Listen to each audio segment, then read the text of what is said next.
Assalamualaikum warahmatullahi wabarakatuh.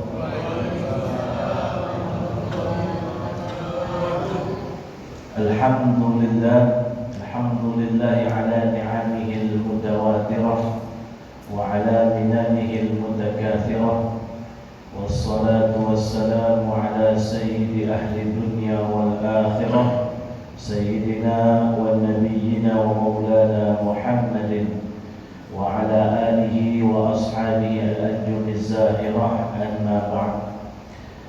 Para hadirin jamaah Masjid Nurul Ikhlas, Bapak Ibu yang dimuliakan oleh Allah Subhanahu wa taala, wabil khusus Ketua DKM, segenap jajaran para pengurus Masjid Nurul Ikhlas yang hadir pada pagi hari ini.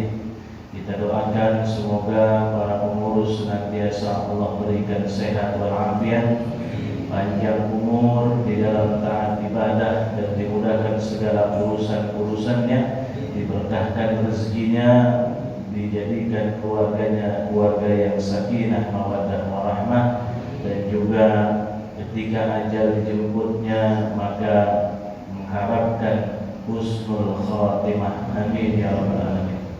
Para hadirin, Bapak Ibu yang dimuliakan Subhanahu wa taala, para perwira yang tidak saya sebutkan satu persatu, namun insyaallah tanpa mengurangi rasa hormat, ta'zim serta mahabbah kami kepada para jamaah sekalian. Para hadirin Bapak Ibu yang dimuliakan oleh Allah Subhanahu wa taala, pada kesempatan kali ini alhamdulillah, puji syukur kita kehadirat Allah Subhanahu wa taala yang mengumpulkan dan mempertemukan kita di rumah Allah dalam rangka menghadiri majelis ilmu. Semoga kumpul dan hadirnya kita di majelis ilmu ini Allah Subhanahu wa taala senantiasa memberikan rahmat, kasih sayang, perlindungan serta barokah dan ridhonya. Amin ya rabbal alamin. Hadirin jamaah, pada pagi hari ini di kesempatan yang singkat ini saya ingin menyampaikan tentang kajian mengenai tasawuf. Bapak Ibu sebelumnya udah tahu tasawuf? Belum ya? Apalagi kadang kita abu-abu ya mengenal tentang tasawuf itu tidak sepenuhnya. Ya. Jadi perlu saya sedikit berikan gambaran ya, bahwa tasawuf ini adalah juga ilmu yang diwariskan oleh Rasulullah SAW. Sudah ada semenjak zaman Rasulullah amaliyahnya, tetapi secara istilahnya itu baru di abad kedua Hijriah. Ya, sama kayak ilmu tentang akidah, tentang fikih, itu nggak ada istilahnya dulu zaman Rasulullah, itu nggak ada Pak. Ya, ilmu fikih itu nggak ada, ilmu tauhid nggak ada. Nah, maka sumber daripada ilmu itu terutama diambil daripada hadis Rasulullah SAW. Satu ketika Rasulullah itu kedatangan seorang tamu. Ya, dikatakan dalam hadis bahwa orang ini rambutnya pekat, rambutnya itu hitam pekat, orangnya wajahnya ganteng, tampan. Kemudian tidak terlihat bahwa orang ini habis dari perjalanan yang jauh. Ternyata orang ini adalah malaikat Jibril. Ini hadis yang populer. Kemudian malaikat Jibril ini mengajarkan kepada Rasulullah, tapi mengajarkannya dengan bertanya. Kata malaikat Jibril, wahai Muhammad, beritahu aku tentang iman. Mal iman, wa mal Islam, wa mal ihsan. 3 ya, pilarnya itu 3. Wahai Muhammad, apakah itu iman? Apakah itu Islam? Apakah itu ihsan?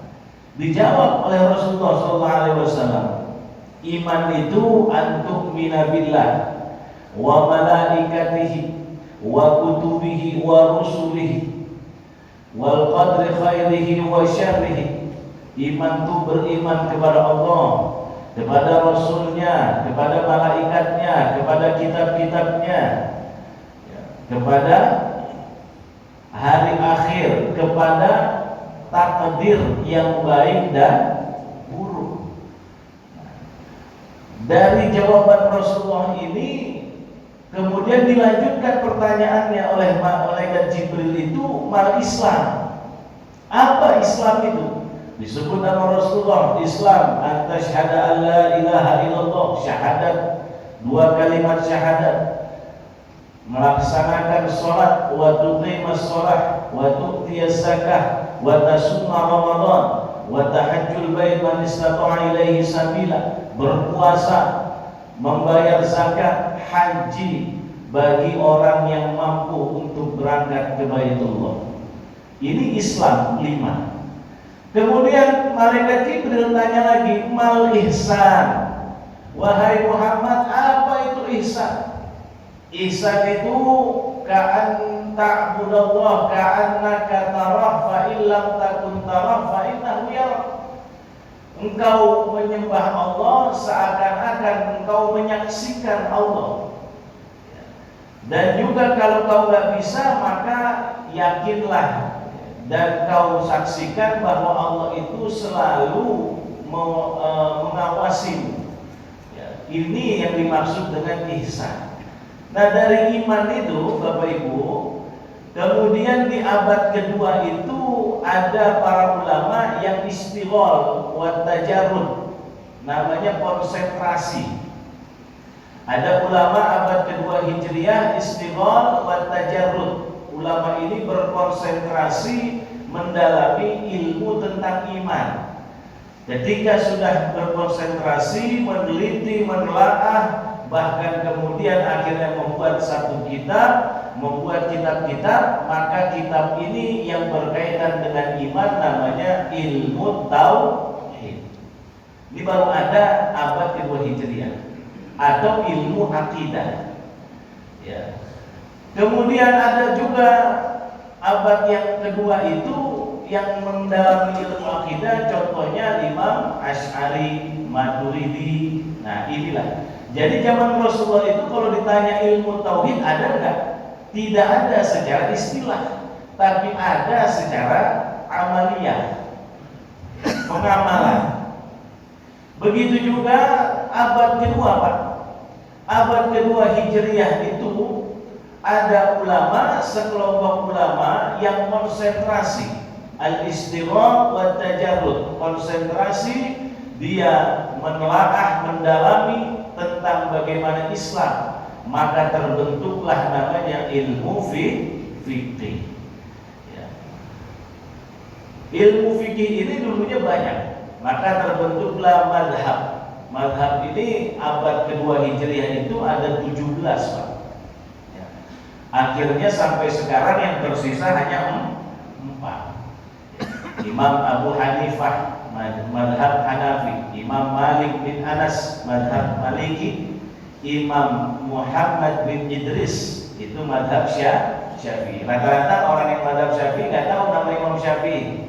Bapak-bapak di sini ada yang tahu nama Imam Syafi'i?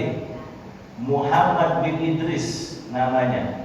Kemudian yang terakhir Imam Ahmad bin Hanbal. 4 ini 4 orang yang ini, yang tokoh ulama besar itu hidup di zaman 2 Hijriah sampai 3 Hijriah, abad 2 sampai 3 Hijriah.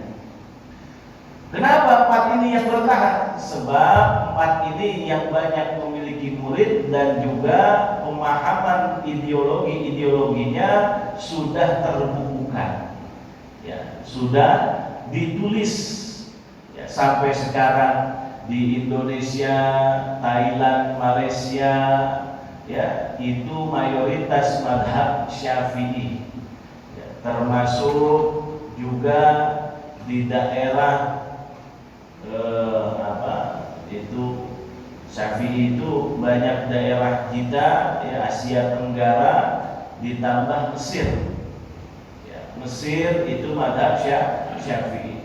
Kalau Abu Hanifah itu kebanyakan di Pakistan. Ya, Pakistan, Imam Abu Hanifah, kemudian ditambah lagi daerah Suriah, itu Imam Abu Hanifah.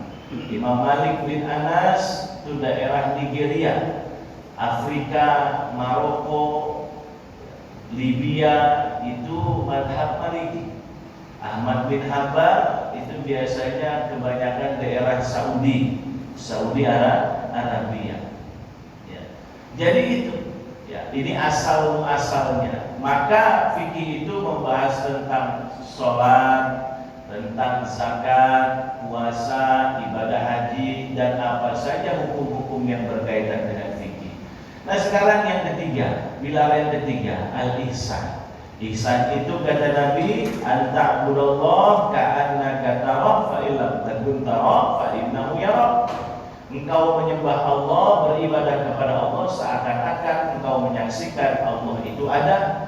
Tapi kalau kau enggak mampu, maka ketahuilah bahwa Allah selalu mengawasi dirimu. Ya. Ini ada dua. Kalau kita beribadah kepada Allah itu seakan-akan kita menyaksikan Allah ada, namanya musyahadah. Ya. Ini penyaksian, kita beribadah seakan-akan kita menyaksikan bahwa Allah ada di hadapan kita. Tapi kalau kita nggak bisa seperti itu, maka yakinlah bahwa Allah mengawasi kita. Itu namanya muraqabah. Ya. Ada musyahadah, ada muraqabah. Ya. Nah inilah pada abad kedua Hijriah, ya, itu ada ulama, sebagian ulama yang konsentrasi juga mendalami ilmu ini, maka kemudian ilmu ini dijadikan satu konsep, ya, satu fan, namanya ilmu tasawuf. Tasawuf nggak ada zaman Nabi Musa, nggak ada secara istilah, nggak ada. Fikih pun nggak ada secara istilah. Tauhid pun nggak ada, Pak. Wujud qidam baqa mukhalafatu lil hawadisi qiyamu binafsihi wadaniyat qudrah iradah. Itu nggak ada zaman Rasulullah. Istilahnya baru ada abad kedua, tapi secara pengamalan itu ada semua. Ini biar Bapak Ibu paham sedikitnya, karena ada sebagian kita di media itu yang menyatakan, sebagian para ustadz itu, bahwa tasawuf itu nggak ada zaman Nabi. Ya. Padahal kalau kita lihat sejarahnya, ya tadi seperti itu kita bisa paham, oh ternyata tasawuf itu pengamalan di zaman Rasulullah. Ya. Kemudian baru ada istilah-istilahnya di abad kedua Hijriah. Nah kemudian banyak ulama yang konsen di dalam itu. Ya, siapa di antaranya? Di antaranya Al-Imam Ibnu Athaillah, Al-Imam Abu Hasan Ats-Tsadili, ya, kemudian Al-Imam Abdul Qadir Al-Jilani, Al-Imam Muhammad bin Muhammad Al-Ghazali. Bahkan tokoh-tokoh orang yang mengatakan ilmu tasawuf nggak ada zaman Rasulullah, Ibnu Taimiyah mengarang kitab tentang ilmu tasawuf. Ibnu Taimiyah, Ibnu Zawji mengarang kitab tentang ilmu tasawuf. Imam An-Nawawi mengarang. Jadi sebenarnya itu udah bukan lagi rahasia umum, Pak. Ya, cuma akhirnya kemudian karena kita orang awam, kita nggak tahu, jadi rancu. Ini biar supaya kita tahu alur dari sejarah historinya, bagaimana ilmu itu terbentuk, sehingga kita tidak ada kerancuan dalam pikiran kita, pemahaman kita. Oh ternyata begini, ya pahamnya. Nah ini biar supaya tidak rancu, sehingga kita paham betul bahwa ilmu tasawuf ini tidak mungkin sumbernya kecuali dari Quran dan Sunnah. Sama sumbernya semuanya. Nah maka Bapak Ibu yang dimuliakan Subhanahu wa Ta'ala, sedikit sudah kita masuk. Apa sih definisi tasawuf? Ya, ini saya bukakan kitabnya, di kitab At-Ta'rifat, ya, tentang definisi karangan Al-Imam Al-Jurjani. Beliau katakan, Ya, apa itu tasawuf? Ya, tasawuf itu madhabun kulluhu jiddun fala yakhlutunahu bi syai'in minal hazl. Wa qila tasfiyatul qalbi an muwafaqatil bariyah. Jadi tasawuf itu kata Imam Jurjani adalah menyucikan, ya, membersihkan, menyucikan hati, ya, dari kotoran-kotoran yang hinggap dalam hati kita. Jadi tasawuf itu adalah ilmu yu'rafu bihi ahwalul qulub. Ilmu di mana kita bisa mengetahui tentang kondisi situasi hati kita. Ya. Tasawuf itu bukan orang yang pakai sorban, udeng-udeng, tasbihnya gede-gede, bukan gitu. Ya. Bukan orang pakai gamis, sorban, ya, udeng-udeng pakai jubah, kemudian tasbihnya besar-besar, ya, bukan gitu ilmu tasawuf itu. Ditambah lagi misalkan memuliakan tamu, ya, hormat kepada orang tua, itu bukan tasawuf, itu akhlak. Nah, ini biar supaya Bapak Ibu paham. Oh, itu bukan bagian ilmu tasawuf, bukan. Itu perilaku, akhlak. Kalau yang membahas tentang perilaku namanya akhlak. Ya, berbicara baik kepada orang, jangan menyinggung orang lain, membantu orang lain yang kesulitan, sapa tetangga, hormat sama orang tua, duduk yang manis, yang bagus di hadapan orang yang lebih tua, hormati yang lebih tua, ya, hargai yang muda, itu namanya akhlak. Kalau tasawuf adalah ilmu di mana kita bisa mengetahui dengan ilmu tersebut tentang keadaan kondisi hati kita, Pak. Ya. Kondisi batin kita. Dan itu sasarannya bukan untuk orang lain, sasarannya untuk kita, ya, untuk pribadi kita. Makanya kalau ada orang belajar ilmu tasawuf, kemudian tiba-tiba ada orang nih Pak datang samping kita, orangnya tadinya gak biasa pakai gamis, akhirnya dalam hati kita nyeletuk, ini orang biasa gak pakai gamis, sekarang pakai gamis. Nah, ini berarti udah salah. Berarti udah nggak tasawuf ini orang, ya. Karena yang namanya tasawuf itu sasarannya bukan orang lain, tapi diri kita, ya, tentang bagaimana hati kita. Makanya yang dituju itu adalah yang dilihat oleh kita selalu hati kita, bukan orang lain. Sekarang kita samping-sampingan nih, Bapak Ibu. Saya sampingan sama orang. Ada yang tahu hati orang? Ada nggak? Makanya orang tua dulu bilang, sedalam apapun laut masih tahu kedalamannya, tapi kalau hati orang ada yang tahu. Kadang depan kita ketawa-tawa, senyum-senyum, ya, senyum-senyum. Nggak taunya hatinya dongkol, Pak. Ya, ada yang begitu. Ya, hatinya dongkol. Ya. Padahal dalam hatinya, biarin, ya, biar supaya kita senyum-senyum, ya, biar dia senang. Ya. Asal tahu sebenarnya saya kesel orang ini. Itu makanya manusia itu suka tertipu. Itulah namanya tipu daya. Itulah namanya tipu daya. Nah, kalau di dalam istilah lain itu ada namanya tasawuf, itu tazkiyatun nafs. Makanya orang-orang mereka yang bilang kata ilmu tasawuf itu nggak ada, mereka pakai istilah tazkiyatun nafs, mensucikan diri. Padahal sama-sama aja nilai-nilai itu juga. Oleh karenanya di dalam Al-Quran itu dikatakan qad aflaha man tazakka wa qad khaba man dassaha. Qad aflaha man tazakka. Ya. Sungguh beruntung orang yang telah mensucikan hatinya. Dalam ayat lain diterangkan firman Allah, fa amma man khafa maqama rabbuhu wa nahan nafsa 'anil hawa fa innal jannata hiyal ma'wa. Siapa orang yang takut akan kepada Allah Subhanahu wa taala, wa nahan nafsa 'anil hawa, kemudian dia menahan hawa nafsunya, fa innal jannata hiyal ma'wa, maka surgalah tempat tinggalnya nanti. Ya. Nah, ini dasar ilmu tasawuf. Makanya ilmu tasawuf itu benar-benar memahami bagaimana tentang hati kita. Karena kalau ibadah misalkan sholat, ya para hadirin Bapak Ibu, kalau kita sholat tentang sah atau batalnya itu ranah ilmu fikih. Nah, perbedaannya dengan ilmu tasawuf, kalau ilmu tasawuf sudah naik tingkat berikutnya, bainal qabul war radd, antara diterimanya sholat kita dan ditolak oleh Allah Subhanahu wa Ta'ala. Ya, ini. Jadi kita nggak perlu mengomentari sholat orang, yang diperhatikan adalah sholat kita. Ya. Sholat kita ini udah diterima belum sama Allah Subhanahu wa Ta'ala. Ya. Makanya ilmu tasawuf itu tadi saya terangkan adalah ilmu yang menerangkan tentang ahwalul qulub, ya, tentang kondisi hati batiniah kita.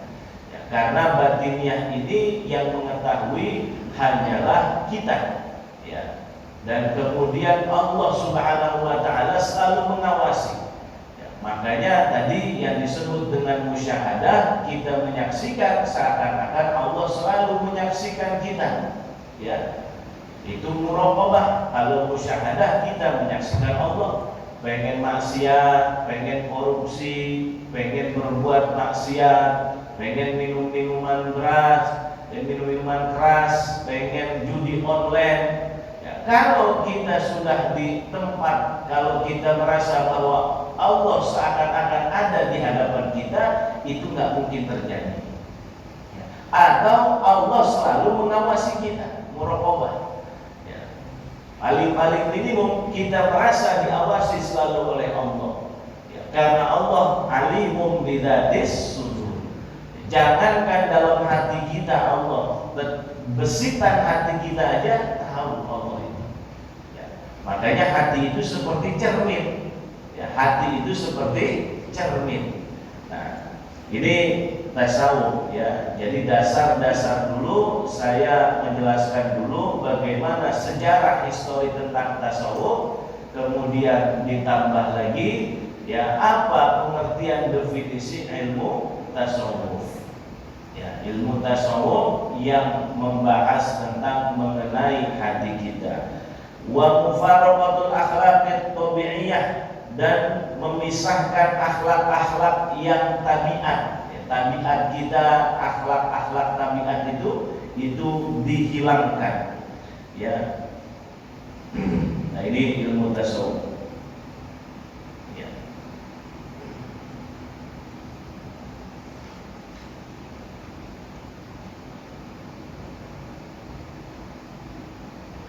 Ilmu tasawuf wa qila al-i'rad 'anil i'tirad, ya, berpaling dari sesuatu yang dipalingkan.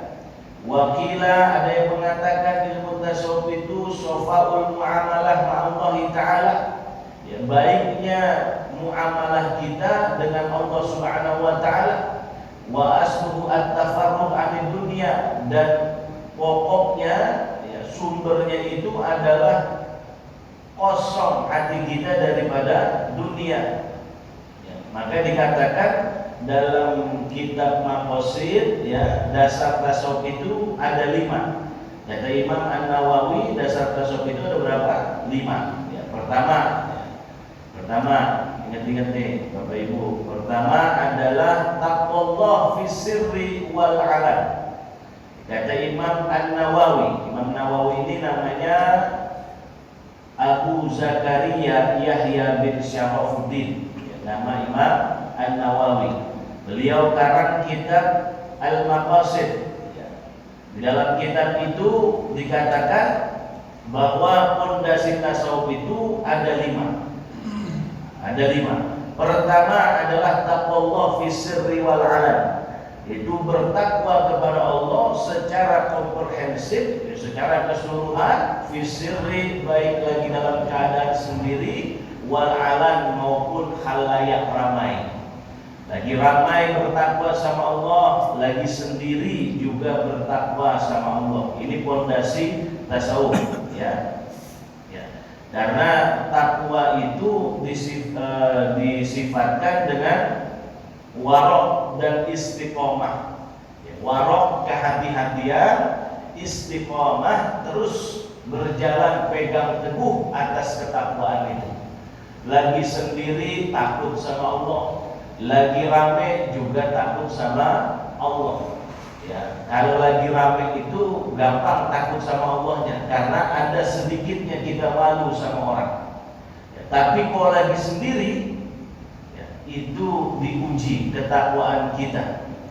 Ya, kalau lagi rame-rame itu kan nggak kelihatan kita mau berlaku buruk, mau maksiat itu kan kita malu sama orang. Tapi kalau lagi sendiri nggak ada orang, itulah kesempatan. Maka di situ takwa kita betul atau tidak. Ya. Kemudian apalagi yang kedua, fondasi tasawuf ittiba'i sunnah fil aqwal wal af'al, adalah mengikuti sunnah Nabi. Maka tasawuf itu nggak ada yang namanya nggak ngikutin sunnah Rasulullah. Ya. Maka ada tasawuf yang tidak mengikuti sunnah Rasulullah, itu namanya bukan tasawuf, Pak. Ya, Bu. Ya, tasawuf itu harus ikutin sunnah Rasulullah fil aqwal, baik dari ucapan Rasulullah wal af'al maupun perbuatan. Ya, harus ikutin dari perilakunya. Ya, tasawuf itu. Makanya orang tasawuf itu nggak mungkin jadi teroris. Ya, itu bukan tasawuf itu. Tasawuf itu tiba-tiba bawa bom, bikin, jangankan bawa bom, menggibah orang, mengadu domba orang, memecah belah umat, itu namanya bukan cerminan orang yang tasawuf. Orang tasawuf itu nggak gitu, ya, karena dia selalu ngikutin sunnah Rasulullah dari aqwal maupun af'al, dari perbuatan maupun ucapan Rasulullah diikutin. Ya. Kemudian yang ketiga, kata Imam Nawawi, al-i'rad 'anil khalqi fil iqbali wal idbar, adalah berpaling dari makhluk. Makhluk itu bukan manusia aja, semua makhluk berpaling sesuatu yang selain Allah, maka dia akan palingkan hati dia itu, sudah lagi tidak tertuju. Ya, berpaling anil khalqi, dari makhluk. Dunia ini makhluk. Ya, jadi bukan hanya manusia. Ya, dunia ini makhluk. Dia akan hilangkan dalam hatinya itu untuk berpaling dari kecintaan terhadap dunia. Ya. Oleh karenanya orang yang tasawuf itu perlu zuhud. Ya, zuhud itu bukan baju compang-camping, lusuh, muka gak urus, gak mandi-mandi, kelihatannya kayak kotor. Bukan. Zuhud itu adalah mengosongkan hati daripada kecintaan terhadap dunia, meskipun dia itu bergelimang dunia. Ya, banyak para ulama yang mencontohkan, contohnya Al-Imam Abu Hasan Asy'adzili, itu ulama tasawuf, orang kaya. Ya, Imam Abu Hasan Asy'adzili orang ahli tasawuf tapi orang kaya, bergelimang dunia, hartanya banyak, tapi di dalam hatinya tidak ada satu tetes pun yang menghinggap kecintaan dia terhadap dunia. Ya, sama sekali tidak ada. Jadi al-i'rab, berpaling sudah. Ya, artinya di hati dia cuma hanya ada Allah. Ya, nggak ada yang lain. Nah, ini asas, namanya asas itu dasar tasawuf. Biar kita tahu dulu dasar tasawuf. Nanti insya Allah pertemuan berikutnya dan seterusnya pelan-pelan kita akan bahas bagaimana sih tentang hati itu. Hati itu seperti apa sih? Ya. Terus kemudian keajaiban hati kita. Ya. Jadi kalau kata istilah para ulama itu, seorang ahli ilmuwan, kita ini diberi sama Allah ini ada namanya dua, jismani, ada ruhani. Ya, jismani itu yang berupa fisik, ruhani ini adalah duplikat dari fisik tapi tidak bisa kelihatan. Ya, tapi semua bisa dipelajari. Nah, jismani ini yang mempelajari ilmu jismani ini, kemudian muncullah dokter-dokter itu. Ya, mau mempelajari ilmu fisik, ya fisiknya misalkan dari mulai jantung, maka muncullah kan ilmuwan-ilmuwan, dokter ahli spesialis jantung, dokter ahli spesialis penyakit dalam, dokter ahli spesialis saraf. Ya, sedemikian rupa fisik kita itu membuahkan ilmu, Pak. Ya. Jadi fisik manusia itu membuahkan ilmu. Sedemikian banyaknya bidang ilmu yang dihasilkan dari fisik manusia, hasil penelitian para ilmuwan. Ya. Nah pertanyaannya, rumit ilmu itu?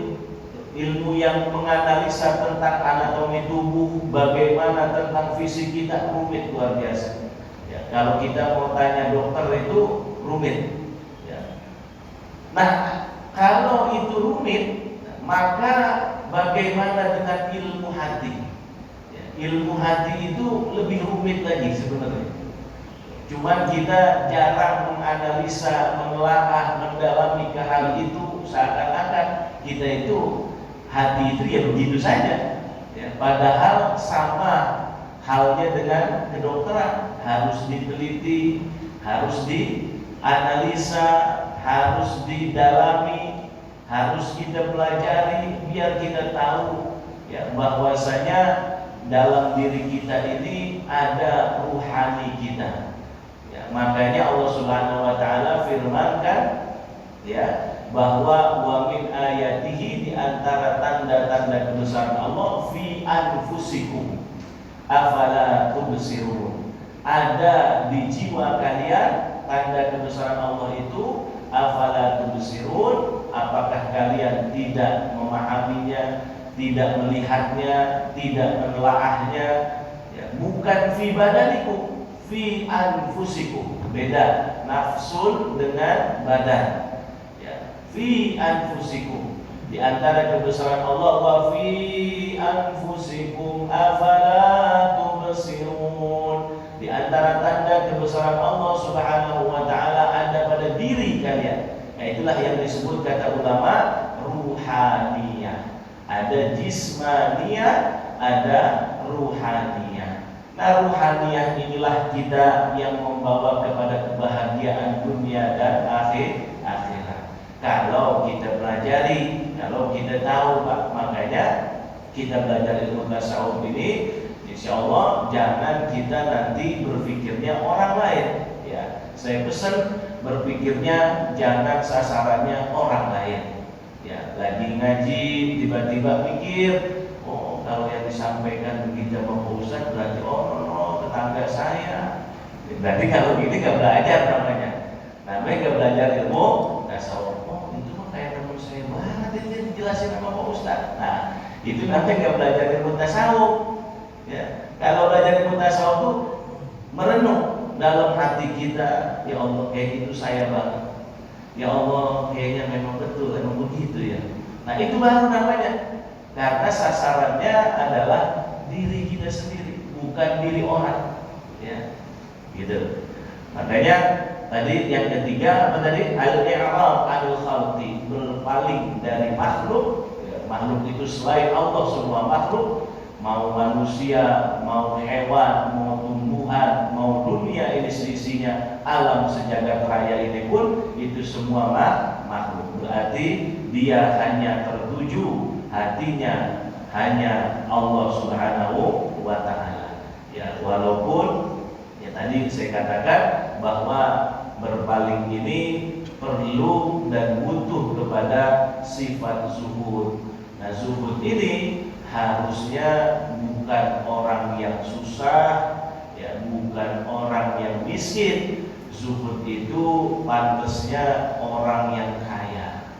Ya, kalau orang miskin zuhud, misalkan, ya Allah, ya saya bersabar, ya Allah biarin saya rezeki mah nggak ada, rumah reot, ya, pakaian rusuh, pakaian cuma punya sedikit, ya maklum zuhud.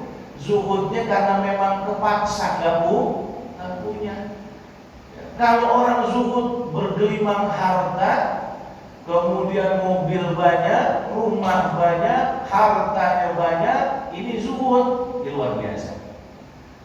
Tapi nanti akan diterangkan pelan-pelan apa itu makna zuhud. bukan berarti setelah itu ditinggalkan mobil mewahnya, rumahnya ditinggalkan semua, hartanya dikasihkan semua, bukan begitu. Ya. Apa makna zuhud yang sesungguhnya?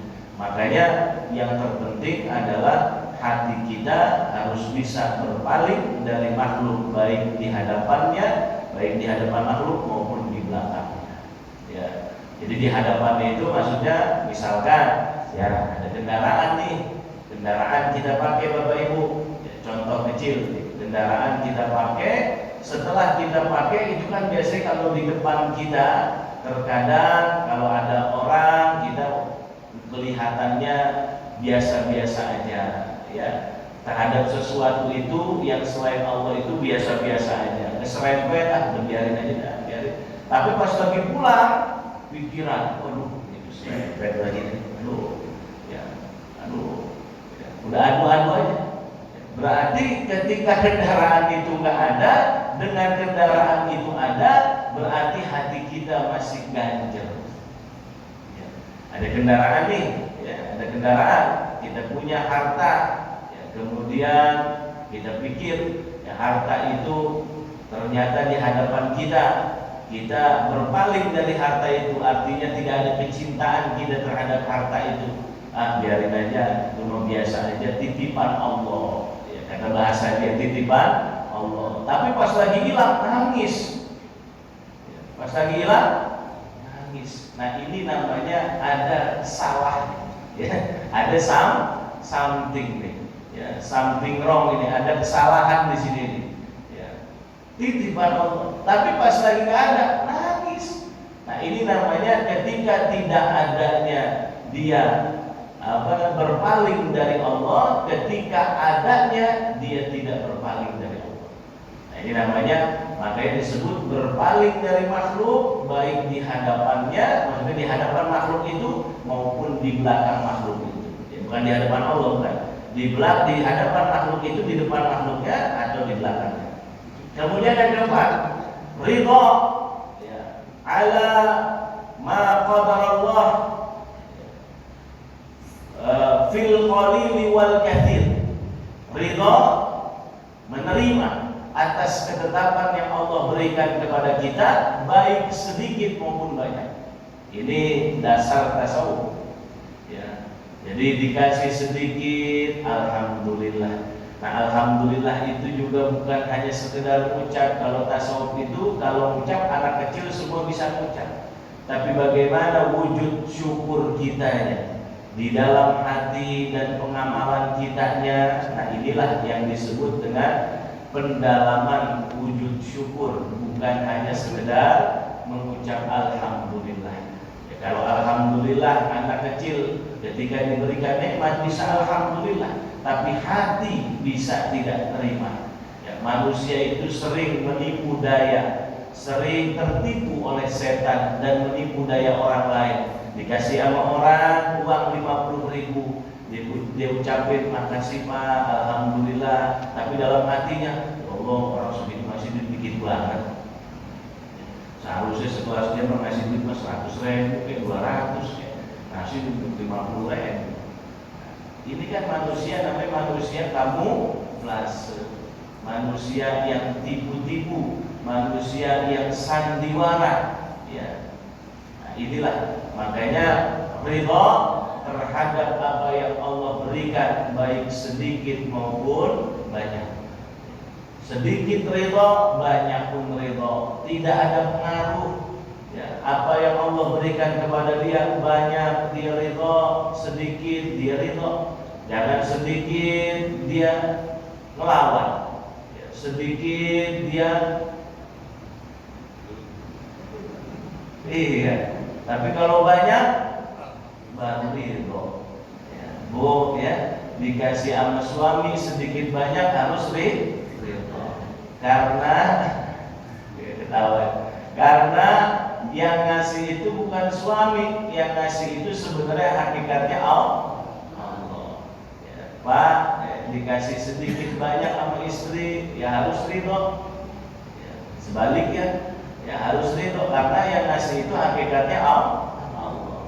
Ya. Maka sedikit banyak harus ridho. Jadi jangan ngeluh. Nggak ada istilah katanya tasawuf itu ngeluh. Nggak ada namanya istilah tasawuf itu nggak terima. Ya, hati ya ngelawan, ngebangkang, ngeberontak, nggak ada.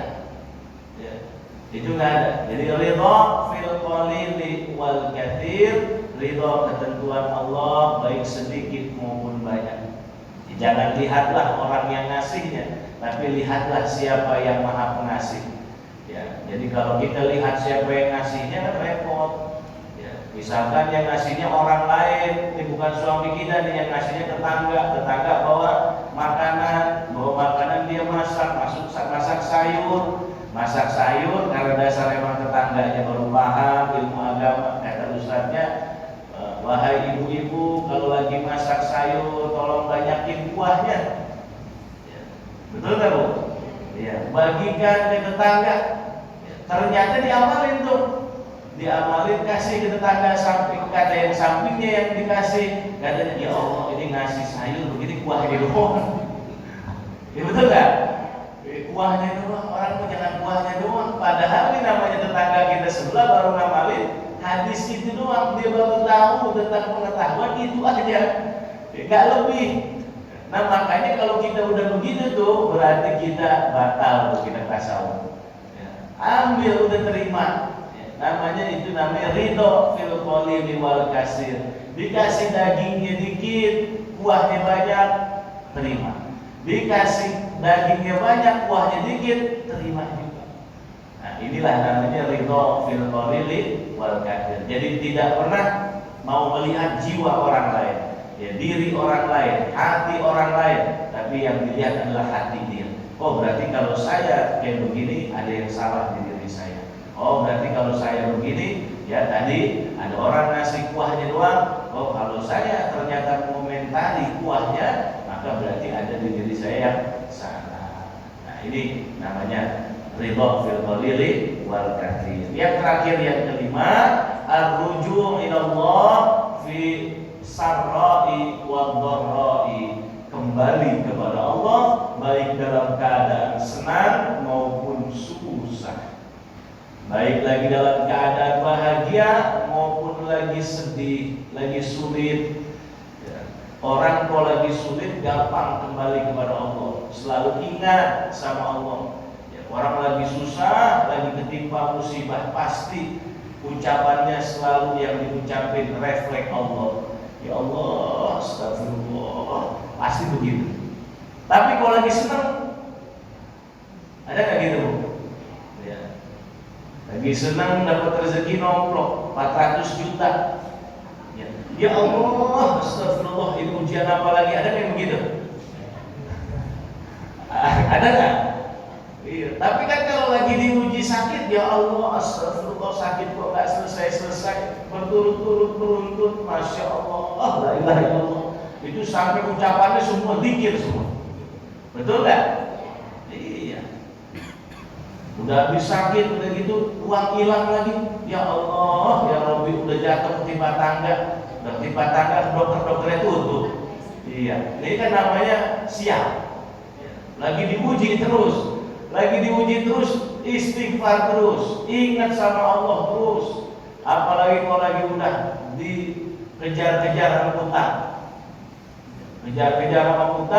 akhirnya saking tadinya yang gak khusyuk lagi doa jadi khusyuk, yang biasa aja doanya begini akhirnya jadi ya Allah, ya Rahman, tolongin hamba ya Allah. Itu kan sampai kayak gitu. Ya. Tapi kalau lagi senang, ya. Misalkan lagi sholat, assalamualaikum warahmatullah, assalamualaikum warahmatullah, boro-boro doa, langsunglah lari. Ya. Nah ini kan namanya kita nggak rujuk, ya, nggak kembali sama Allah. Kalau lagi senang nggak kembali sama Allah, kalau lagi susah kembali sama Allah. Nah ini namanya ada keanehan, ya. Ada deteksi keanehan dalam hati kita. Ya. Kalau kita yakini bahwa nikmat kecil besar dari Allah, senang sulit dari Allah, maka keadaan apapun kita harus tetap kembali kepada Allah. Artinya ya asas tasawuf ini butuh kestabilan hati kita. Nah, orang kalau udah stabil hatinya begini, Bapak Ibu, hidup senang, hidup tenang, bahagia. Mau kaya bahagia, mau miskin bahagia. Mau senang bahagia, mau sulit bahagia. Mau dikit ya dia bahagia, mau banyak dia bahagia. Makanya orang yang ahli tasawuf itu, ya orang tasawuf itu gak pernah namanya kelihatan susah. Ya.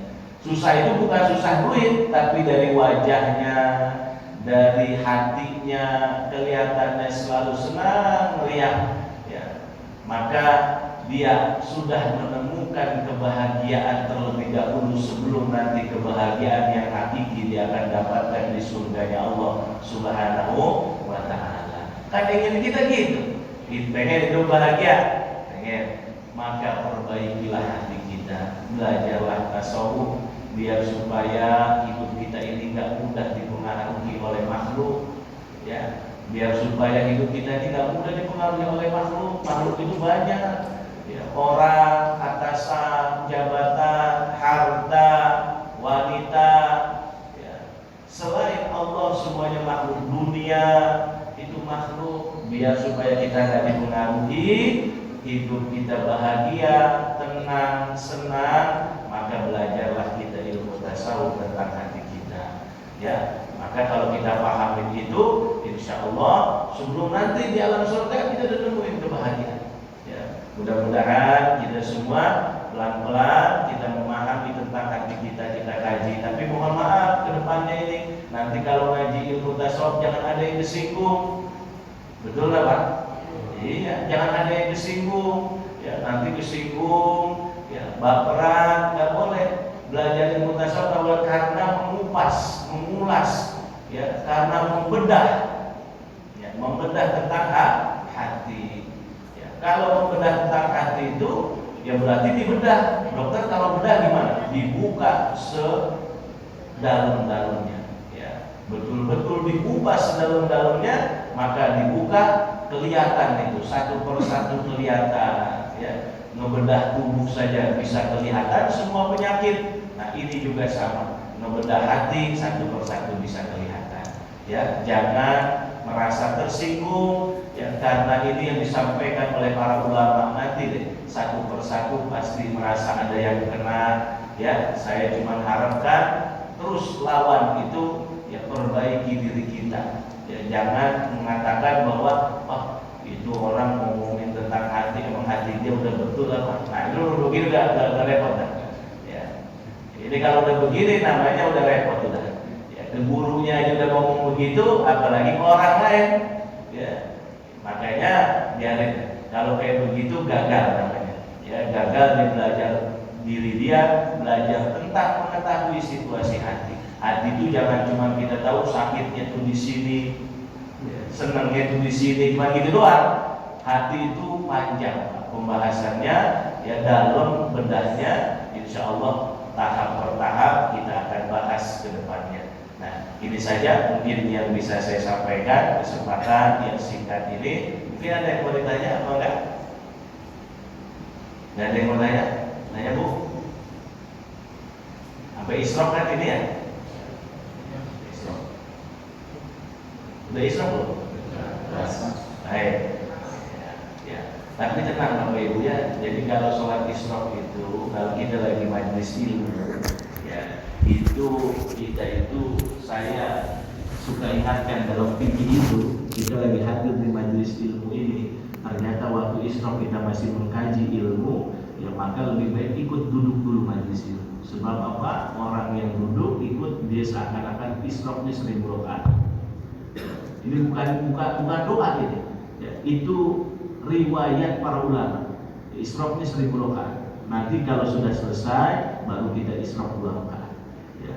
Jadi saya di beberapa masjid itu di Angkatan Laut, Marinir, ya saya sering terangkan itu karena saya perhatikan ada juga sebagian yang belum paham, akhirnya dia tinggalin majelis ilmu, dia wudhu, dia sholat, ya, dia sholat. Nah ini namanya sudah, kalau di dalam ilmu tasawuf ini sudah keegoan diri sendiri, ingin masuk surga sendiri, ya, ingin masuk surga sendiri. Ya. Kalau kita kan pengennya bareng-bareng Pak ya. Iya, makanya jadi kalau saya kasih tahu ya, kalau kita duduk walaupun sudah isyraq tapi kita masih duduk karena kita menghargai majelis ilmu, majelis Rasulullah, maka dia seakan-akan Allah catat 1000 rakaat isyraq, bukan 2 rakaat, 1000 rakaat. Ya. Nah, makanya jangan jangan beranjak dulu kecuali kalau kita sudah selesai. Siapapun pengajarnya, ya siapapun pengajarnya, siapapun gurunya, nanti di minggu yang akan datang, Sabtu yang akan datang, ya pahamin dulu, duduk aja dulu. Karena isyraq itu nanti waktunya itu agak panjang, 16 menit. Ya. Jadi waktu isyraq kedua itu, kalau dalam ilmu fikih itu 16 menit. Ya, dalam waktu isyraq kedua. Nah, maka sholat duha itu nanti setelah 16 menit dari waktu isyraq. Nggak boleh habis isyraq terus sholat duha. Ya, nggak bisa, belum masuk waktunya Pak, Bu. Ya, jadi 16 menit. Ya. Makanya kalau lebih 5 menit, 10 menit, monggo silakan, masih ada isyraq. Ya. Nah, kemudian nanti jangan langsung duha, tunggu dulu. Ya, tunggu kurang lebih 16 menit. Sebab antara isyraq dengan waktu duha itu 4 derajat. Ya, 4 derajat dikali 4 menit, 1 derajat 4 menit, 4 kali 4 16 menit. Kalau mau aman 20 menit, mau aman. Jadi misalkan isyraqnya jam 6 lewat 5, ya, maka nanti sholat duhanya setengah 7 atau jam 6.25. Itu sholat duhanya. Kalau saat isyraqnya ya boleh jam 6.15 boleh, jam 6.10 boleh, ya, jam 6.20 juga. Nah, Bapak Ibu, ya mudah-mudahan apa yang saya sampaikan ini ada manfaatnya buat kita semua. Mudah-mudahan kita akan dipertemukan di pertemuan yang berikutnya. Kita senantiasa diberikan sehat walafiat, diberikan panjang umur oleh Allah Subhanahu wa taala, hidayah, taufik serta keistiqomahan. Amin ya rabbal alamin. Alhamdulillah wal qiyamah shalihat la hadratin nabi al-Fatihah.